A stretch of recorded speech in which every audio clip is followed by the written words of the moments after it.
தமிழ் கட்சி தலைவர்கள் கூறிய விடயங்களை பார்க்கும் பொழுது மக்களுக்கு பெரிய குழப்பமாக இருக்குது.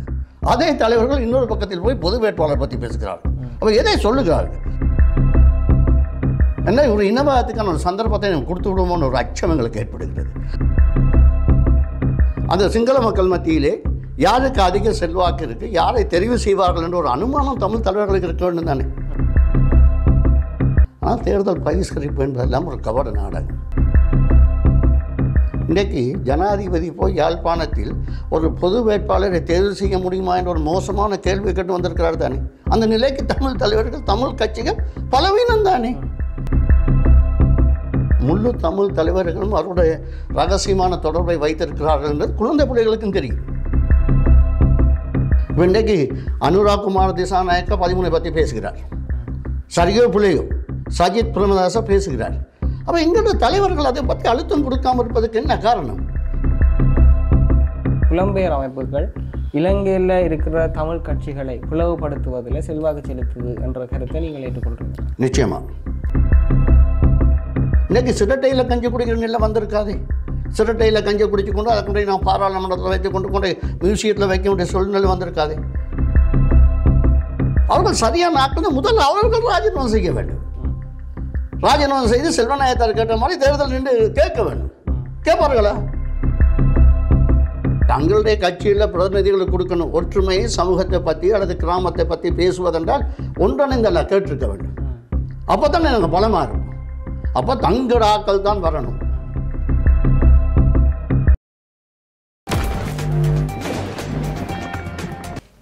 வணக்கம்.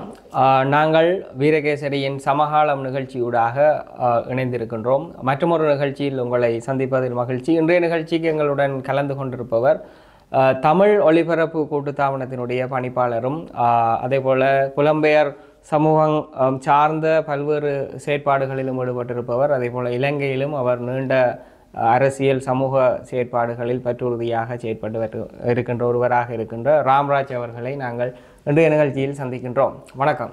வணக்கம். நன்றி. உண்மையிலே இந்த சந்தர்ப்பத்தை தந்த வீரகேசரி நிர்வாகத்தினருக்கும் உங்களுக்கும் நன்றி. நாங்கள் முதலாவதாக பார்க்கின்றோம், இப்பொழுது இலங்கையில் ஒரு தேர்தல் சூழல் ஒன்று ஆரம்பித்திருக்கின்றது. அந்த அடிப்படையில் இந்த தேர்தலை, அல்லது இது ஜனாதிபதி தேர்தலாக இருக்கலாம், அல்லது ஒரு பாராளுமன்ற தேர்தலாக இருக்கலாம், பொருளாதார ஒரு நெருக்கடிக்கு பிறகு நடக்க போகிற ஒரு தேர்தல், இதனை புலம்பெயர் சமூகம் எப்படி பார்க்கிறது? உண்மையிலே இது ஒரு தேர்தல் ஆண்டாக இருக்கிறது. இந்தியாவிலும் சரி, பிரித்தானியாவிலும் சரி, இலங்கையிலும் சரி, முக்கிய மாற்றங்களை கொண்டு வரக்கூடிய ஒரு ஆண்டாக நாங்கள் பார்க்கின்றோம். அந்த வகையில் தான் தமிழ் சமூகமும் இந்த தேர்தலை பார்க்கின்றது. இந்த தேர்தல் என்பது நாங்கள் நீண்ட காலமாக பேசி வருகின்ற, கேட்டு வருகின்ற மாகாண சபை தேர்தல். அதற்காக ஜனாதிபதி தேர்தலை நிராகரித்து போக முடியாது. ஆனால் எங்களை பொறுத்த மட்டும் இலங்கையில் வாழ்கின்ற தமிழ் பேசும் மக்கள், குறிப்பாக வடபகுதி மக்கள், நீண்ட போராட்டத்துக்கு பின்பு வாழ்ந்து வருகின்ற மக்களுக்கு ஒரு நிர்வாக ரீதியாக ஒரு தெரிவு தேவை. அந்த தெரிவு இப்போத்த சூழ்நிலைக்கு ஒரு மாகாண சபை தேர்தலை நோக்கித்தான் நாங்கள் எதிர்பார்க்கின்றோம். அதுக்காக ஜனாதிபதி தேர்தலை நிராகரித்து போக முடியாது. ஜனாதிபதி தேர்தலை பொறுத்த மட்டில் இந்த நாட்டில் ஒரு அறகலை நடந்தது, ஒரு மாற்றத்தை எதிர்நோக்கி இருக்கின்றது. நான் இலங்கையில் வடபகுதி மற்றும் தென்பகுதி எல்லா இடங்களுக்கும் சென்று வந்தேன். எல்லோரும் மாற்றத்தை எதிர்பார்க்கின்றார்கள். ஆனால் இப்பொழுது இருக்கின்றது 3 பேருக்கான போட்டி. ஒன்று ஜேவிபி தலைவர் அனுராக் குமார் திசாநாயக்க, சஜித், ரணில் அவர்கள். இதில் தான் எங்களுடைய தெரிவு, ஏதோ ஒரு தெரிவை நாங்கள் தெரிவு செய்ய வேண்டிய நிலையில் இருக்கின்றோம்.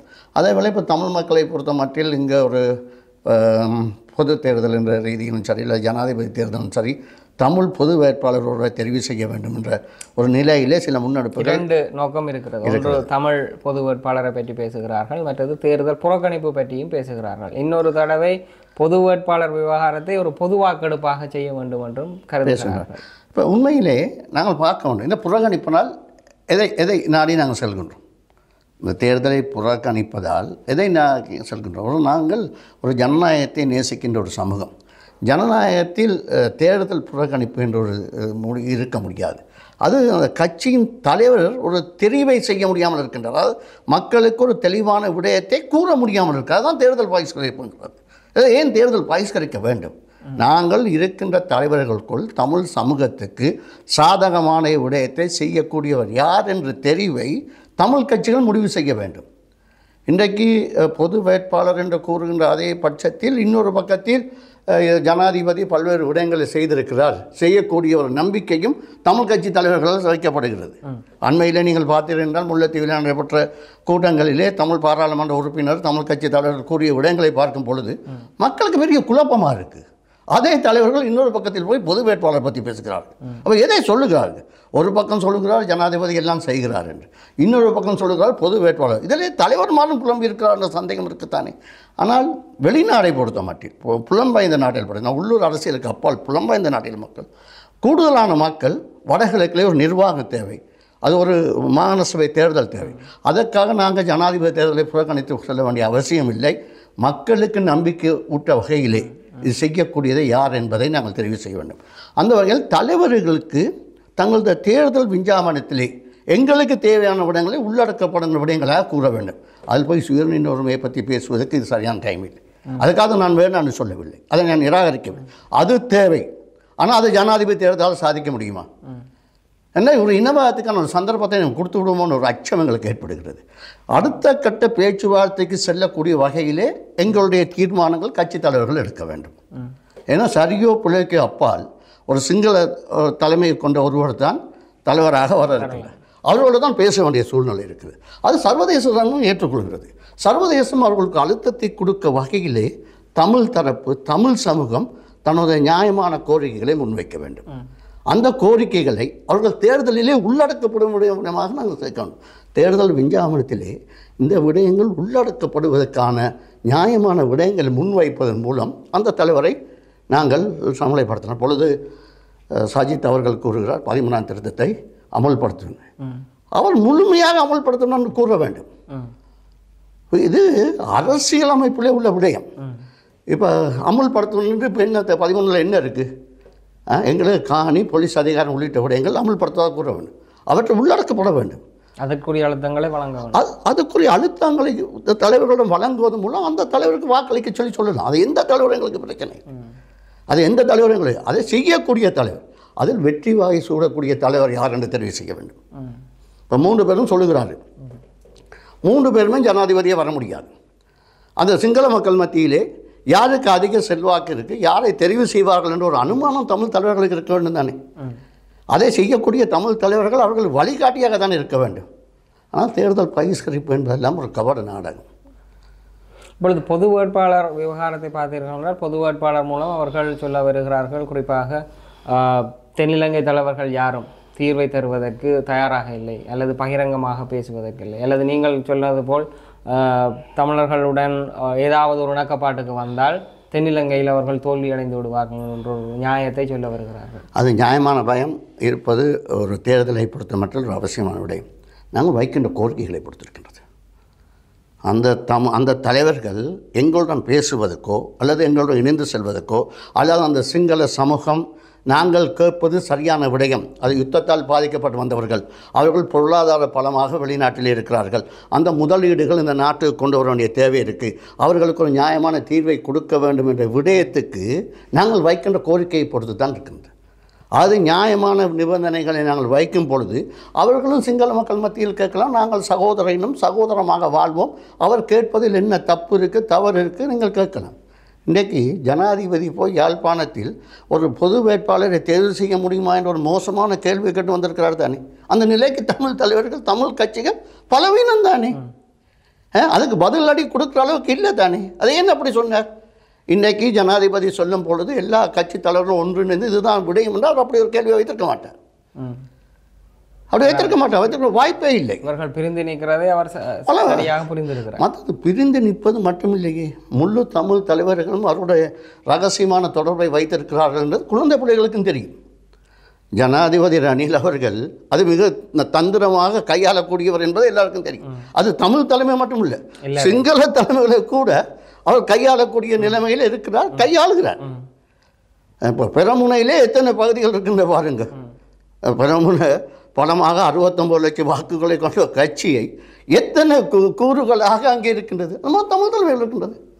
தமிழ் தலைவர்கள் எப்பொழுதும் ஒற்றுமையாக போய் சென்று சந்தித்திருக்கிறார்கள், எப்பொழுதும் ஒரே குரலில் சொல்லியிருக்கிறார்கள்.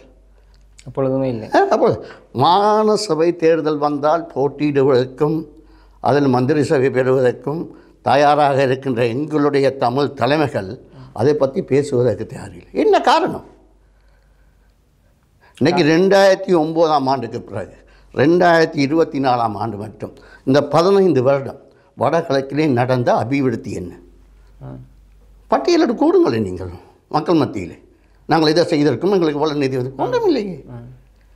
இப்போ இன்றைக்கு அண்மையில் ஜனாதிபதியின் யாழ்ப்பாண விஜயத்தின் போது மருத்துவமனைகள் திறக்கப்பட்டன. அதுக்கு நிதி கூட மாகாண சபைகள் சத்தியலிங்கத்தை அவர்களால் கொண்டு வரப்பட்ட நிதி தானே செய்யப்பட்டது. அப்படி பல விதமான நிதிகளை வெளிநாடு முதலீடு செய்வது தயாராக இருக்கின்றது. நெதர்லாந்து அரசாங்கம் தான் அதை முழு நிதி உதவியும் செய்து முழு நிதி உதவி செய்யும். அதுக்கு ஒரு நிர்வாகம் தேவை தானே. நிர்வாகம் எங்களுக்கு இருக்கின்றது. வடகிழக்கு மாகாண சபை தான் இருக்கின்றது. வடக்கு ஒரு மாகாண சபை இருக்குது, கிழக்கு ஒரு மாகாண சபை இருக்குது. அப்போ அந்த சபையை அந்த தேர்தலூடாக கொண்டு வருவதற்கான ஒரு அழுத்தத்தை இந்த ஜனாதிபதி தேர்தலிலே சொல்ல வைக்கலாம் தானே. நான் ஜனாதிபதி ஆகினால் 13ஆம் திருத்தத்தை முழுமையாக அமல்படுத்துவேன். அது அரசியல் அமைப்பில் உள்ள விடயம், அரசியல் உள்ளடக்கப்பட்ட விடயம், சர்வதேச ரீதியாகவே ஏற்றுக்கொண்ட ஒரு விடயம், சர்வதேச ரீதியாக அது அழுத்தத்தை கொடுக்கக்கூடிய விடயம். அதை செய்யக்கூடிய தலைவர் யார் என்பதுதான் முக்கியமான பிரச்சனை. இப்போ இன்றைக்கு அனுராக் குமார் திசாநாயக்க 13 பற்றி பேசுகிறார். சரியோ பிள்ளையோ சஜித் பிரேமதாச பேசுகிறார். அப்போ எங்களுடைய தலைவர்கள் அதை பற்றி அழுத்தம் கொடுக்காமல் இருப்பதற்கு என்ன காரணம்? அதை ஒரு மூளையில் வைத்துவிட்டு இப்பொழுது நாங்கள் பொது வேட்பாளர்கள் நிபந்தனைகள் போடுவது சிங்கள மக்கள் மத்தியிலே ஒரு இடைவெளியை உருவாக்குவதற்கான வாய்ப்பை நாங்கள் உருவாக்கி விடுகிறோமா என்ற சந்தேகம் எங்களுக்கு இருக்கின்றது. இப்போ சரியோ பிள்ளையோ புலம்பெயர்ந்த நாட்டிலே ஒவ்வொரு காலகட்டத்திலும் விடுமுறைக்கான மக்கள் வந்து செல்கிறார்கள் தானே. அவர்கள் முதலீடு செய்ய தயாராக இருக்கிறார்கள் தானே. அப்போ அந்த முதலீடுக்கு ஒரு அங்கீகாரம் தேவை, அதுக்கு ஒரு உறுதிப்பாடு தேவை. அந்த முதலீடு நிச்சயமாக அதற்கான ஆதாயத்தை பெறலாம் என்று நம்பிக்கை ஏற்படுத்தக்கூடிய வகையிலே வடகிழக்கிலே ஒரு நிர்வாகம் தேவை. அது உள்ளூராட்சி சபையாக இருக்கலாம், மாகாண சபையாக இருக்கலாம். ஒரு இயங்கு நிலையில் ஒரு நிர்வாக கட்டமைப்பு தேவை. அதுக்காக நான் அரசியல் தீர்வு தேவையில்லைன்னு சொல்லவில்லை. இது ஒழுங்காக இயங்கும் பொழுது, மக்களுக்கு ஒரு நம்பிக்கை ஏற்படுத்த பொழுது, அரசாங்கத்துக்கும் ஒரு நெருக்கடி வரும், இவர்களுக்கு ஒரு தீர்வை கொடுக்க வேண்டிய தேவை தங்களுக்கு வருகின்றன. இனிமே அரசாங்கம் காலத்தை கடத்தி செல்ல முடியாது, அதுக்கு செல்ல முடியாது. ஏன்னா உலக சூழ்நிலை மாறி வருகிறது. சரி, உலக சூழ்நிலை மாறி வருகிறது. அப்போ அதற்கான சந்தர்ப்பத்தை இப்போ இந்தியா எத்தனை முறை கூறி சொல்லியிருக்கின்றது. இந்தியா கடந்த பல ஆண்டுகளாக சொல்லுது, 39 ஆண்டுகளாக சொல்லுகிறார். 39 ஆண்டுகளாக சொல்லுகிறார்கள். 39 ஆண்டுகளில் 25 ஆண்டுகள் நாங்கள் அதை தொட்டு பார்க்கவும் முடியாத நிலையிலே இருந்தோம். அப்பொழுது புலி பலமாக இருந்தார்கள், புலியிட தீர்மானத்தை ஏற்கக்கூடியதாக இருந்தார்கள். இன்றைக்கி அந்த அளவுக்கு தமிழ் கட்சிகள் ஏதாவது ஒரு பலமாக இருக்கின்றதா? அது பலவீனமாக இருந்து கொண்டு நீங்கள் எப்படி தீர்மானத்தை வைப்பீங்க? ஒரு பலவீனமான நிலையில் இருந்து கொண்டு இப்போ சொல்லுங்கள் ஒற்றுமையாக இருந்தால் எல்லாம் சரி பண்ணு. ஒற்றுமையாக வரணுமா? ஒற்றுமை வரக்கூடிய சூழ்நிலை இருக்கின்றதா? அதனால் இப்போ உங்களுடைய பார்வையில் புலம்பெயர் அமைப்புகள், நீங்கள் புலம்பெயர் தேசத்தில் நீண்ட காலமாக செயற்பட்டு வருவதன் அடிப்படையில் புலம்பெயர் அமைப்புகள் இலங்கையில் இருக்கிற தமிழ் கட்சிகளை பிளவுபடுத்துவதில் செல்வாக்கு செலுத்துது என்ற கருத்தை நீங்கள் ஏற்றுக்கொள்கிறீங்களா? நிச்சயமாக அது ஒரு அளவுக்கு அவங்களுடைய செல்வாக்கு இருக்குது. ஏன்னா அவர்களுடைய நிதிகள் அங்கே வருகிறது. ஒரு குறிப்பிட்ட கட்சிகளுக்கு, எல்லா கட்சிகளுக்கும் இல்லை. ஆனால் அதற்காக இங்கே இருக்க தலைவர்கள் இவர்களது இதை எடுக்க தேவையில்லை. ஆனால் இப்பொழுது சுமந்திரன் தெரிவித்த கருத்து நீங்கள் அறிந்திருப்பீர்கள். புலம்பெயர் சமூகம் முதலீடு விவகாரங்களை பார்த்து கொள்ளுங்கள், அரசியல் விவகாரங்களை நாங்கள் கையாளுகிறோம் என்ற ஒரு கருத்தை தெரிவித்திருக்கிறார். அது புலம்பெயர் தேசத்துக்கு ஒரு கடுமையான கோபத்தை அல்லது ஒரு கடுமையான விமர்சனத்தை அவர் மீது ஏற்படுத்தி இருக்கிறது. இல்லை, அதில் ஒரு முக்கியமான விடயம், அரசியல் தீர்வை இங்கே வாழ்கின்ற மக்களும் இங்கே உள்ள தலைவர்கள் தான் தீர்மானிக்கணும். அதுக்கான ஆதரவை புலம்பெயர்ந்த சமூகம் கொடுக்கலாம். ஆனால் புலம்பெயர்ந்த சமூகம் அங்கிருந்து இதைத்தான் தீர்வுன்னு சொல்லி திணிக்கிற வேலையை செய்ய முடியாது, செய்யவும் கூடாது. அதை தான் அவர் சொல்கிறார். அது இங்கே உள்ள சூழ்நிலைக்கு ஏற்ப எங்களுக்கு ஒரு அரசியல் தீர்வு திட்டம்னு என்னென்று தமிழ் கட்சிகளுக்கு இருக்குத்தானே, அதைத்தானே நாங்கள் முன் வச்சு பேச போகிறோம். இப்போ அங்கேருந்து ஒரு தீர்வை கொண்டு இங்கே செய்ய முடியாது தானே. அதுதானே இந்த இமாலய பிரகடனம் அடிப்பட்டதுக்கான காரணம். இப்போ இமாலய பிரகடனம் யார்? அவங்களுக்கு அரசியல் கட்சின்ட்டு அங்கே ஒரு அமைப்பு கிடையாது. இல்லை அங்கே இருக்கின்ற புலம்பெயர்ந்த சமூகத்தில் அவர்கள் எந்தவித பேச்சுவார்த்தையும் நடத்தவில்லை. சரிதான், நாங்கள் ஜனநாயக ரீதியாக 30-35 வருட காலங்கள் பிரித்தானியாவில் இங்கே கொண்டு இருக்கின்றோம். அப்போ நாங்கள் என்ன இதுவரைக்கும் சொல்லுகின்றோம்? சார் அவர் சொல்லுங்கள். அப்போ சிங்கள மக்களுக்கும் தமிழ் மக்களுக்கு இடையிலே ஒரு ஒற்றுமை ஏற்படுத்தி வந்தால் புலம்பெயர்ந்த மக்கள் மத்தியில் ஒரு ஒற்றுமை ஏற்படுத்தி போட்டாலும் அது இங்கே கொண்டு செய்யணும். இல்லை, அங்கே என்ன தடையாக இருக்குது? அங்கே இந்த புலம்பெயர் அமைப்புகள் வேறு வேறு கூறுகளாக இருக்கிறார்கள், அல்லது கடந்த காலத்தில் இருந்த விடுதலை இயக்கங்களினுடைய வேர்களாக அங்கே இருக்கிறார்கள். அது அவர்கள் ஒற்றுமைப்படுவதற்கு என்ன தடையாக? குறிப்பாக ஒரு அரசியல் கருத்தின்மை, ஒரு அரசியல் ரீதியாக தெளிவின்மை. சார் அரசியல் ரீதியாக ஒரு தெளிவின்மை தான் இதுக்கு அடிப்படை காரணம். நாங்கள் ஒரு காலத்திலே தமிழீழம் கேட்டோம். தமிழீழத்துக்கு தான் புறப்பட்டு சொன்னாங்க. தமிழீழம் கேட்டோம், தமிழீழத்தை ஆதரித்தோம். அதுக்காக கிட்டத்தட்ட நான் 40 வருட கால இந்த வாழ்க்கையை அனுபவித்திருக்கின்றேன். ஆனால் இப்போ தமிழீழம் கேட்க முடியுமோ? அப்போ அரசியல் சூழ்நிலைக்கு ஏற்பாடுகள் தான் மாற்றிக்கொள்ள வேண்டும். இப்போ இலங்கை இந்திய ஒப்பந்தம் ஏன் வந்தது? இலங்கை இந்திய ஒப்பந்தத்தை இன்றைக்கி ஏற்றிருந்தோம்னா சில உள்ள வடகிழக்கு மாநிலம் பிரிஞ்சிருக்கும். இப்போ நீங்கள் சொன்ன மாதிரி 39 வருட காலம் அந்த நிர்வாகத்தை நாங்கள் ஒழுங்காக எடுத்திருந்தோம்னா நாங்கள் எங்கேயோ போயிருப்போம். இன்றைக்கி சிரட்டையில் கஞ்சி குடிக்கிற நிலை வந்திருக்காதே. சிரட்டையில் கஞ்சி குடிச்சு கொண்டு அதை கொண்டு நான் பாராளுமன்றத்தில் வைத்து கொண்டு மியூசியத்தில் வைக்க வேண்டிய சூழ்நிலை வந்திருக்காதே. தமிழ் மக்கள் அவ்வளோ மோசமான பொருளாதார சீரழியில் இருக்கு இல்லை. இன்றைக்கு வடகிழக்கை அபிவிருத்தி செய்யக்கூடிய சொந்த நிதியிலே புலம்பெயர்ந்த மக்கள் இருக்கிறார்கள். அங்கே இருக்கின்ற கட்சி ரீதியான பிரிவினை, கட்சி ரீதியான கொள்கை என்று ஒன்றும் கிடையாது. கொள்கை என்று ஒன்றுமே கிடையாது. கூடுதலாக வியாபார ரீதியான விஷயம். தங்கள் நிதி சேகரிப்பதிலே எவ்வாறு முதலீடு செய்யலாம், அதை எப்படி அழுத்தம் கொடுக்கலாங்கிற முக்கியமான பிரச்சனை இருக்குது. அதைத்தான் சுமந்திரன் சில கட்டங்களிலே சொல்லியிருக்கின்றார். உண்மையில் அரசியல் தீர்வு என்பது இந்த நாட்டிலே பிறந்து வாழ்கின்ற இந்த மக்களுடைய தீர்வாகத்தான் இருக்கணும் ஒழிய அதுக்கு நாங்கள் ஆதரவு அளிக்கலாம் ஒழிய நாங்கள் அங்கேருந்து இது தான் தீர்வுன்னு சொல்ல முடியாது. ஆனால் புலம்பெயர் தமிழர்களிடையே கருத்தியல் ரீதியாக ஒரு ஒற்றுமையை உருவாக்குவதற்கு முயற்சிகள் எதுவும் எடுத்திருக்கிறீங்களா நீங்கள்? இல்லை, கருத்தியல் ரீதியாக எங்களுடைய எல்லாருடைய தொடர்புகளும் இருக்கின்றது. ஆனால் அரசியல் ரீதியாக அவர்கள் வெளியே வந்து பேச முடியாத சூழ்நிலை இருக்கிறார்கள். பேசினால் இந்த இவர்கள் துரோகிகள், இவர்கள் அரசாங்கத்துடன் செயல்படுகிறார்கள், அந்த பட்டத்தை அவர்கள் வைத்துக் கொள்வார்கள். ஏன்னா அதற்கு இந்த காலநிலை என்னென்றால் இப்போ எங்களுடன் சேர்ந்து இயங்கிட்டு இப்போ நாங்கள் சொல்கிறோம் ஐக்கியப்பட்ட இலங்கைக்குள் தான் தமிழ் மக்களுடைய தீர்வுங்கிறோம். இதை வெளிப்படி அவங்க சொல்ல முடியாது, சொல்லக்கூடிய சூழ்நிலையில் இல்லை. நாங்கள் ஏன் அப்படி சொல்கிறோம்டா அதுக்கு அங்கே ஒரு சாய்ஸ் இல்லை. இப்போ நாங்கள் நாட்டை பிரித்து கேட்டோம்னா முதலாவது இந்தியா அங்கீகரிக்க வேண்டும். இந்தியா அதை எப்பயோ கைவிட்டுட்டு இந்தியா இல்லாமல்னா அங்கே ஒரு தீர்வுக்கு வருவது சரியான கஷ்டம். இந்தியா மிக தெளிவாக சொல்லுது 13ஆம் திருத்த சட்டத்துக்கு மேலே நாங்கள் போயிடாது. இலங்கை இந்திய ஒப்பந்தம் அரசியல் ரீதியாக தங்களுக்கு இருக்கின்ற பிரச்சனை சரிதானே. ஆசியாவிலே தங்களுடைய அரசியல் ரீதியான பிரச்சனை, குளோபல் பொலிட்டிக்ஸில் இருக்க பிரச்சனை, சைனாவோட பிரச்சனை, இதெல்லாம் பார்த்து தானே இந்தியா ஒரு மூவ் எடுக்குது. இதேமாரி நாங்கள் போக முடியுமா? அப்போ நாங்கள் என்ன செய்கிறோம் என்றால் நாட்டிலே நடைமுறையில் சாத்தியமுள்ளாத விஷயங்கள் முன்வைத்து கொண்டு பொருளாதார ரீதியாக வடகிழக்கை பலவீனமாக்கி கொண்டு போகிறோம். கல்வியிலும் சரி, பொருளாதாரம் சரி. சார் நாங்கள் முதலாவது ஒரு நம்பிக்கை ஏற்படுத்தணும். இப்போ புலம்பெயர்ந்து கொண்டிருக்கிறார்கள் இளைஞர் யுவதிகள், தொடர்ச்சியாக கனடா, பிரித்தானியாவுக்கு தொடர்ச்சியாக புலம்பெயர்ந்து கொண்டிருக்கிறார்கள்.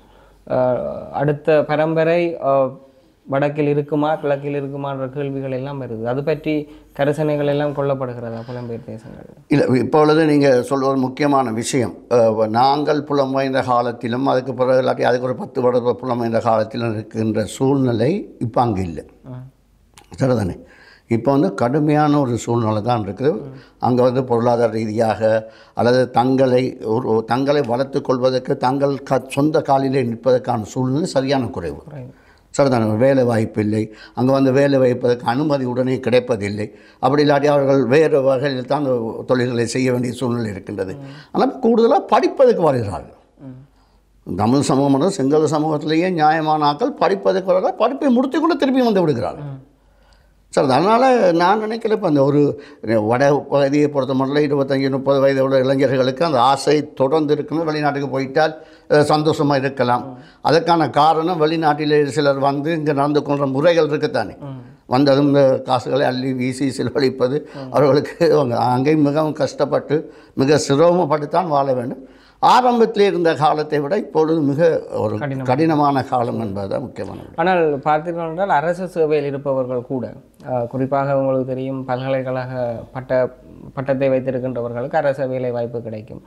முகாமைத்துவ உதவியாளர்கள், பல உத்தியோகத்தர்கள் என்று பல்வேறு விதமான உத்தியோகத்தர்கள் கூட வேலைகளை 5 வருடங்களுக்கு அவர்கள் இங்கே சம்பளம் இல்லாத விடுமுறை எடுத்துக்கொண்டு அங்கே வர முயற்சி செய்கிறார்கள், வந்தும் இருக்கிறார்கள். அவ்விதமானவர்கள் அங்கே எவ்வாறு தங்களுடைய நிலை நிறுத்திக் கொள்ள முயற்சிக்கிறார்கள்? சரியான கடினம்.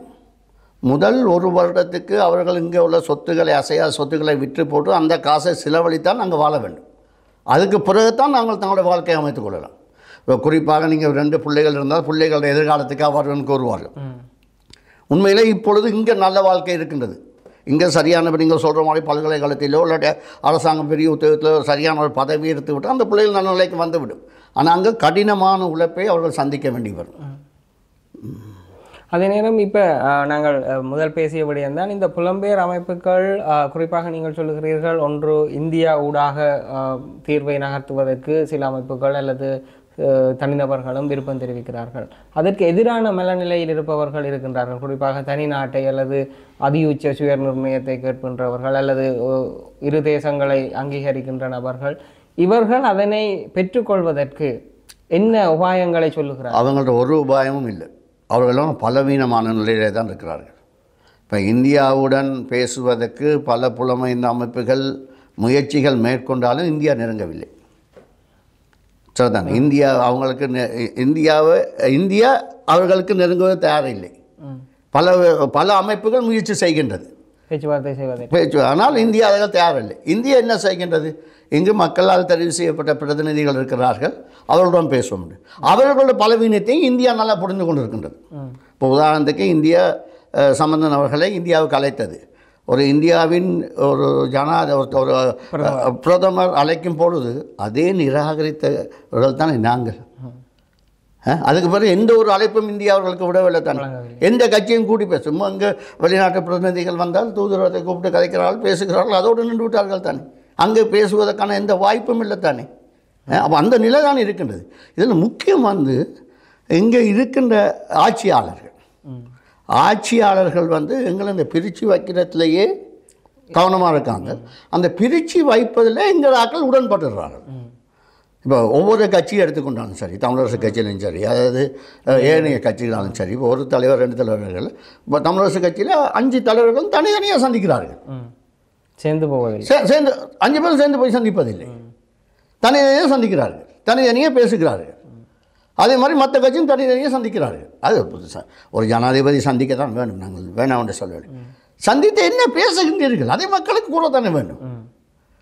சந்திக்கிறீர்கள், பேசுகிறீர்கள், வாக்கெடுப்பு வந்தால் பைசு கிடைக்கிறீர்கள், என்ன நிபந்தனை வச்சு பைசு கிடைக்கிறீர்கள் அதை சொல்ல தானே வேண்டும். பாராளுமன்றம் அப்செட், எந்த எம்பி கேட்டாலும் அப்செட். இம்பீச்மெண்ட் வந்தாலும் சரி, வேறு ஏதாவது தீர்மானம் வந்தாலும் சரி, எதிர்கட்சி எல்லாம் நாங்கள் இருக்கிறது எதிர்கட்சியில், எதிர்கட்சியெல்லாம் எதிர்த்து வாக்களிக்கும். ஆனால் எங்களோட தமிழ் எம்பி மூலம் பாராளுமன்றம் இருக்க மாட்டாங்க. பண்ணுறது கூட ஒரு வகை ஆதரிப்பது தானே. அது அரசை ஆதரிப்பது. அதான் சொன்னேன், பகிஷ்கரிப்பது என்பது அது அரசை ஆதரிப்பது. இப்பொழுது கஜேந்திரன் அணியினர் தேர்தலை பகிஷ்கரிக்க கேட்கிறார்கள். அவர்கள் சரியான ஆட்கள் முதல்ல அவர்கள் ராஜினாமா செய்ய வேண்டும். ராஜினாமா செய்து செல்வநாயகத்தார் கேட்ட மாதிரி தேர்தல் நின்று கேட்க வேண்டும். கேட்பார்களா? கேட்டு வெற்றி பெற வேண்டும். அதை அப்போ தங்களுக்கு பாராளுமன்ற பதவி வேணும். அவர்களால் ஒரு கட்டமைப்பை உருவாக்க முடிகிறது. ஒரு போராட்டம் நடத்த குறைந்த ஒரு 250 பேரை கொண்டே ஒரு போராட்டம் நடத்த முடிகிறது. இதெல்லாம் பலவீனமாக தானே காட்டப்படுகிறது. அதுதானே தலைவர்களுக்கு தெரிகிறது. ஆட்சியில் இருக்கின்றவர்களுக்கு இவங்கள் செய்கின்ற ஒவ்வொரு விடையும் ஒரு பலவீனத்தை நோக்கி தான் போகிறது. நீங்கள் கடந்த ஜனாதிபதி பாராளுமன்ற தேர்தலில் பார்த்தீங்கன்னா நீங்கள் தேசிய கட்சியில் எத்தனை எம்பிமார் வந்திருக்காங்க. வடகிழக்கிலிருந்து வாக்குகளும் அதிகமாக. அப்போ அந்த வாக்கு ஏன் போனது? அதுக்கான காரணம் என்ன? அதை இன்னும் உங்கள் புரிஞ்சு கொள்கிறாங்க இல்லையே. இப்போ தேர்தல் வரும் பொழுது இப்போ தமிழரசு கட்சி பிரதேச சபை தேர்தல் வரும் பொழுது தனியாக போய் கேட்க போனது ஏன்? பதவி ஆசை தானே. அவர்கள் தேர்தல் உபாயம் என்றார்கள். என்ன தேர்தல் உபாயம்? தங்களுடைய கட்சியில் பிரதிநிதிகளுக்கு கொடுக்கணும். ஒற்றுமையை, சமூகத்தை பற்றி அல்லது கிராமத்தை பற்றி பேசுவதென்றால் ஒன்றிணைந்தல்ல கேட்டிருக்க வேண்டும். அப்போ தானே நாங்கள் பலமாக இருப்போம். அப்போ தங்களோட ஆட்கள் தான் வரணும். 75 வருஷமாக இருக்கின்ற தமிழரசு கட்சி மட்டும்தான் பிரதிநிதியாக வரணும்னு நினைக்கிற விஷயமே அதிகாரம். தமிழ் ஒற்றுமையை நோக்கி போகிறதுக்கான வழி இல்லை தானே. இப்போ தமிழரசு கட்சியில் நடக்கிற உள் விஷயங்களை பார்த்தீங்கன்னா இலங்கை வரலாற்றில் ஒரு வித்தியாசமாக நடக்குது. இன்றைக்கு தமிழரசு கட்சி எங்கே நிற்குதுன்னு தெரியல. அப்போ இதுதான் இல்லை. அப்போ தாய் கட்சியாக இருக்கின்ற தமிழரசு கட்சி அனைவரையும் ஒன்றிணைக்கணும்னு சொன்னால் இந்த விட்டு கொடுக்க தயாராக இருக்கணும். 10 சீட் இருந்தால் மற்றவங்களுக்கு 5 சீட் கொடுத்து தாங்கள் 5 சீட் எடுத்து 10 எம்பி எடுத்து ஒற்றுமையாக காட்டணும். அதுதான் மக்கள் விரும்புகிறாங்க.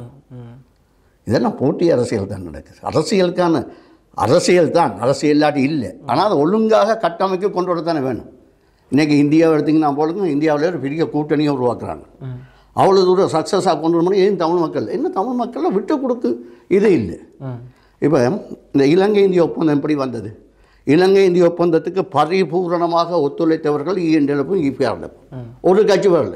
இன்றைக்கி இபிஆர்எல்எஃப்பில் இருக்கின்ற ஒரு கட்சியினர் வரதராஜ பெருமாள் கொண்டாடுகின்ற சுகு தோழர்களை உள்ளடக்க தயாராக இல்லை. எத்தனை தோழர்கள் நாங்கள் இந்த இது மாகாண சபைக்காக இழந்திருக்கின்றோம். அன்றைக்கு இழந்ததுனால தான் நீங்கள் மாகாண சபைன்னு ஒரு சாமான் இருக்குது. இன்றைக்கு மாகாண சபை பற்றி நாங்கள் பேசிக்கொண்டிருக்கோம் தானே. அன்றைக்கு முதல் கிழக்கு மாகாணத்தில் வாக்களித்தது முஸ்லீம் வாக்கள். மாகாண சபைக்கு கிழக்கு மாகாணத்தில் முதல் ஒருத்தரும் வாக்களிக்க போகல. 10 மணிக்கு பிறகு தான் தமிழ் வாக்கள் போனாங்க. 80ஆம் ஆண்டு தேர்தல் நடக்கக்குள்ள இன்றைக்கு இவர்கள் பேசுகிறார்கள்.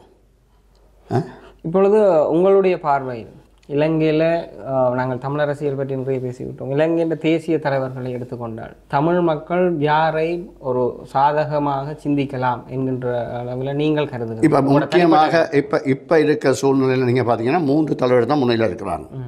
அனுராகுமார திசாநாயக்க, சஜித் பிரேமதாச, ரணில் விக்ரமசிங்கே. ரணில் விக்ரமசிங்கே செல்வாக்கு இல்லாத ஒரு தலைவராக ஒரு காலத்தில் இருந்தார். ஆனால் இப்பொழுது இந்த அறகலையை தொடர்ந்து நாட்டில் ஏற்பட்ட பொருளாதார பலவீனத்தை ஓரளவு கட்டி எழுப்பினாருங்கிற ஒரு இது எண்ணம் கூடுதலான இல்லாத மட்டும்தான் இருக்குது. அப்போ அவரால் தான் அதை செய்ய முடியலாங்கிற ஒரு எதிர்பார்ப்பும் இருக்குது. அதனால் இப்போத்த சூழ்நிலையில் ரணில் கேட்டால் ஒரு கூடுதலான ஒரு ஆதரவு இருக்குன்னு தான் நினைக்கிறேன்.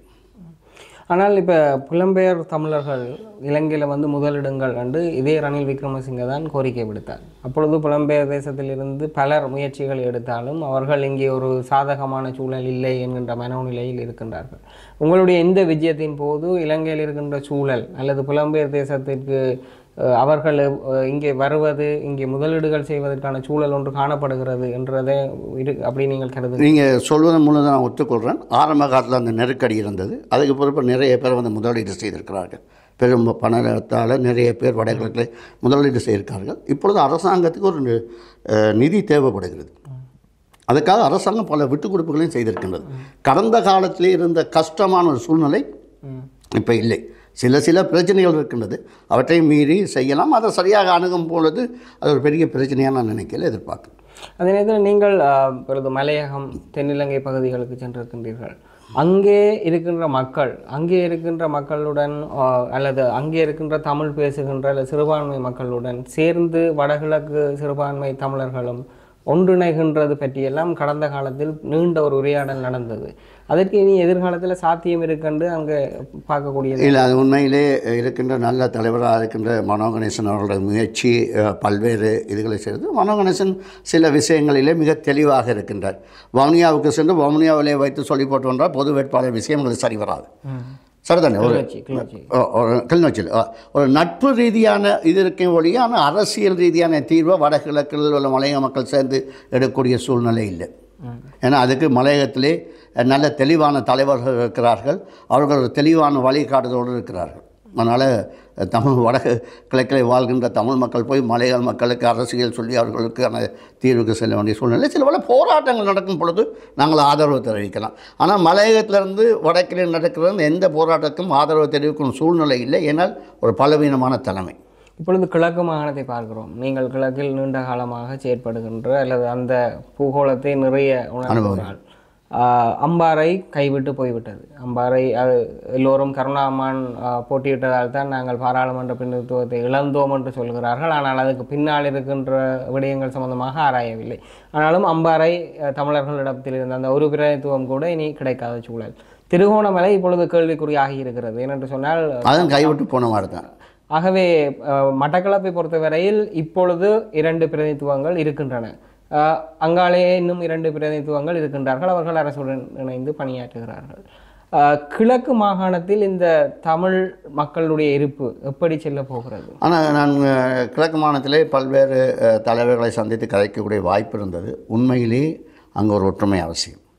ஒற்றுமையாக இருந்தால் 3 பாராளுமன்ற சீட்டுகளையும் பெறலாம். அல்லது இல்லை இன்னொரு சமூகத்தை நோக்கி போவதற்கான வாய்ப்பு இருக்குது. அந்த சமூகம் மிக ஒற்றுமையுடன் அரசுடன் இணைந்து செயற்படுகிறது. அதுக்கு பலமும் இருக்கின்றது, நிதி உதவியும் அவங்களுக்கு இருக்கின்றது. ஆனால் கிழக்கு மாகாணத்தை நான் நினைக்கிறேன் வடபகுதி தலைவர்கள் கைவிட்ட நிலையில் தான் இருக்கின்றது. ஏன்னா அவர்கள் சரியாக அதை அணுகுவாத தெரியவில்லை. சரியோ பிழைக்கு அப்பால், கட்சிக்கு அப்பால் எல்லாம் ஒன்றிணைந்து செயற்பட்டால் தான் திருகோணமலையிலையும் அந்த ஒரு தொகுதியை பாதுகாக்க முடியும். மட்டக்களப்பிலும் 3 தொகுதியையும் வெல்ல வேண்டும் சூழ்நிலை இருக்கும். ஆனால் அம்பாறை சரியான சிக்கலை தரும். குறிப்பாக நீங்கள் பார்த்தீங்கன்னா கல்முனை அந்த நிர்வாக சபை தொடர்பாக எந்தவித தீர்மானத்துக்கும் வர முடியும், ஒரு கணக்காளரை நியமிக்க முடியாமல் தானே இருக்கின்றது. இப்போ மட்டக்களப்பில் இருக்கின்ற 2 பாராளுமன்ற உறுப்பினர்கள் கூட செய்ய முடியாமல் தான் இருக்கின்றது. அவ்வளோ தூரம் அந்த பிரச்சனையை உள்வாங்கி கொண்டு தான் இருக்காங்க. கல்முனை இப்போ கிழக்கு மாநிலத்தில் எந்த ஒரு பிரச்சனையும் இது பட்டதாக தெரியவில்லை, தீர்வு கண்டதாக தெரியவில்லை. ஜனாதிபதி சொல்லி கூட இந்த பன்னியார் பிரச்சனை இன்னும் தீர்ந்தபாடு இல்லை தானே. அப்போ அது அது எங்களோட பாராளுமன்ற உறுப்பினர்கள் ஒன்றிணைந்து செயற்படுத்துவதற்கான ஒரு அழுத்தத்தை கொடுக்க முடியாத நிலையில் தானே இருக்கிறாங்க. அப்படியே கைவிட்டாங்க. பிரச்சனை வரும்போது ஊடகங்களுக்கு முன் வந்து பேசுவது, அதுக்கு அப்பால் அதை கடந்து செல்வதை ஒழிய அதுக்கான தீர்வுகளை கொண்டு வர முடியாத நிலையில் இருக்கிறார்கள். இது மிக ஒரு மோசமான நிலைமை. இறுதியாக நீங்கள் கடந்த ஆண்டு எங்களுடன் உரையாடிய பொழுது ஒரு கருத்தை சொன்னீர்கள், இந்தியாவினுடைய இலங்கை சம்பந்தமாக இல்லை தமிழர்கள் சம்பந்தமான நிலைப்பாட்டில் ஒரு மாற்றம் வரும் என்று. கிட்டத்தட்ட ஐக்கிய நாடுகள் மனித உரிமைகள் பேரவையிலே அவர்கள் 13ஐ வந்து பகிரங்கமாக இந்த தீர்வை கொடுங்கள் என்று சொல்லுகிற அளவுக்கு அந்த மாற்றம் தெரிந்தது. இப்பொழுது அங்கே ஒரு தேர்தல் நடக்கிறது. உங்களுடைய அணுகுமுறைகள், அவர்களுடனான ஊடாட்டங்களின் அடிப்படையில் இந்த தேர்தலுக்கு பிறகு என்ன மாதிரியான நிலைமை செல்லும்? தேர்தலில் யார் வந்தாலும் இலங்கை இந்திய ஒப்பந்தத்தில் உள்ள 13ஆம் திருத்தச் சட்டத்துக்கு மேல் ஒருவரும் செல்ல மாட்டார்கள். இப்போ காங்கிரஸ் ஆட்சிக்கு வந்தால் கூட காங்கிரஸ் இந்த தீர்மானத்தை, இந்த ஒப்பந்தத்தை செய்தது என்ற அடிப்படையிலே கொஞ்சம் கூடுதலான அழுத்தங்களை கொடுக்க வாய்ப்பு இருக்கின்றது. அதே மாதிரி பாரதிய ஜனதா கட்சி வந்தால் கூட அங்கே 2 அமைச்சர்கள், அதை போரிஸ் சிங் மற்றது ஜெய்சங்கர் போன்றவர்கள் இலங்கை விஷயத்திலே நியாயமான விடயங்களை அனுபவ ரீதியாக கண்டவர்கள். தொடர்ந்து அந்த அழுத்தங்களை கொடுப்பார்கள். அந்த அழுத்தங்களை கொடுப்பதற்கு எங்கட தலைவர்கள் செல்ல வேண்டுமே. எங்கட தலைவர்கள் இதை இன்னமும் வாய்விட்டு பேசவில்லையே. இப்பொழுதாவது ஒன்றிணைந்து செல்லலாமே. 13வது திருத்தச் சட்டத்தில் உள்ள முழு விடயங்களையும் அமுல்படுத்துங்கள், காணி போலீஸ் அதிகாரம் உள்பட விடயங்களை அமுல்படுத்துங்கள் கேட்பதில் என்ன தவறு இருக்குது? கேட்கவில்லையே. அதான் இந்த பலவீனத்துக்கான காரணம். கேட்காமல் இந்தியா ஒன்றும் செய்யவில்லை, இந்தியா செய்யவில்லை என்று எப்படி கூறிக்கொண்டிருப்பது? நாங்கள் கேட்கணுமே. நாங்கள் எல்லாம் 10 பேரும் சேர்ந்து கையை தட்டினால் அவர்கள் சத்தம் அங்கே கேட்கும். அவர்கள் அதை ஒரு சந்தர்ப்பத்துக்கு வழியாக பயன்படுத்துவார்கள். அப்படி இல்லாவிட்டால் இந்தியாவுக்கு தமிழர்கள் எந்த விதத்திலும் தேவையில்லை. ஏன்னா இந்தியா எல்லா விடயங்களையும் அரசாங்கத்தோடாக செய்து கொள்ளும். இந்தியாவுக்கு எது தேவையோ அவ்வளவு செய்து கொள்ளும். அதை நாங்கள் பார்த்து கொண்டு வருகிறோம். அப்போ எங்களோட தேவைக்கு நாங்கள் தான் செல்ல வேண்டும். குறிப்பாக தமிழர்களுடைய நம்பிக்கை வடக்கு கிழக்கில் இந்தியாவினுடைய தென்பிராந்திய பாதுகாப்புக்கு அரணாக இருக்கிறார்கள் என்று நம்புகிறார்கள். ஆனால் அது கூட மத்திய அரசாங்கத்தினூடாக இந்தியா அணுகி அதனை கையாள இதெல்லாம் அந்த காலத்துலேருந்து நாங்கள் சொல்லி கொண்டு வந்த விஷயம். இந்தியா வாய்ஸ் ஆஃப் அமெரிக்கா இருக்கக்குள்ள வாய்ஸ் ஆஃப் அமெரிக்கா தான் இந்தியா வந்துன்னு சொன்னாங்க. இந்தியா கண்டெடுத்த தீர்வை நாங்கள் ஏற்றுக்கொள்ள முடியாமல் இருக்கக்குள்ள இந்தியாவுக்கு என்ன தேவை இருக்குது? அது ஒரு காலம். இப்போ அந்த சூழல் மாறிட்டது. இப்போ சைனா வருதுன்னா இந்தியா ரணிலுக்கு சொல்லி செய்ய வேணாம்னு சொல்லக்கூடிய நிலை இந்தியா இருக்குத்தானே. அதுக்காக தமிழ் மக்கள் தீர்வு கொடுன்னு சொல்லாது தானே. அப்போ நாங்கள் கேட்டதானே இந்தியா கேட்கும். நாங்கள் ஒன்றிணைந்து இலங்கை அரசாங்கத்தினர் கேட்கும் பொழுது அது ஒரு ரைட் எல்லாம் எம்பிமாரும் கேட்குறாங்க, சிவில் சம்பவம் கேட்குது, உள்ள தமிழ் மக்கள் விரும்புகிறார்கள், இதை செய்யத்தான் வேண்டும், இது முக்கியமான விடயம்னு சொல்லணும். அதை விட்டு புதிய அரசியலமைப்பு கொண்டாடுறோம்னா 13 இல்லாமக்கிட்டு போகிற வேலை இல்லை. ஒரு புதிய அரசியலுக்குள்ளே 13 உள்ளடக்கு வாங்குறதுக்கான என்ன உத்தரவாதம் கூட இருக்க போகுது? அந்த உத்தரவாதம் இந்தியாவில் நாங்கள் எடுக்க முடியுமா? ஏன்னா இந்தியா சொல்ல நீங்கள் தான் 13 வேணாண்டீங்களே, நாங்கள் ஏன் போய் சொல்லணும்னு கேட்கும். அப்போ அந்த அழுத்தங்களை தொடர்ந்து நாங்கள் இந்த மாகாண சபை தேர்தலை பற்றி பேசுவதும் மாகாண சபை தேர்தலை நடத்தும்படி கேட்பதும் அதனூடாகத்தான் இந்தியா எங்களோட சிறிய ஆதரவை பெற்றுக்கொள்ள முடியும். நன்றி. நாங்கள் இன்றைய தினம் தமிழ் ஒலிபரப்பு கூட்டுத்தாபனத்தினுடைய பணிப்பாளரும் அதே போல் அரசியல் சமூக புலம்பெயர் செயற்பாட்டாளருமாக இருக்கின்ற ராம்ராஜ் அவர்களுடன் உரையாடியிருந்தோம். மற்றொரு நிகழ்ச்சியில் நாங்கள் மீண்டும் உங்களை சந்திக்கும் வரையில் வணக்கம். உண்மையிலே வீரகசி நிர்வாகத்துக்கும் ராம் அவர்களுக்கும் நன்றியும் வாழ்த்துக்களும், கேட்டுக்கொண்ட உறவுகளுக்கும் நன்றி. மீண்டும் சந்திப்போம்.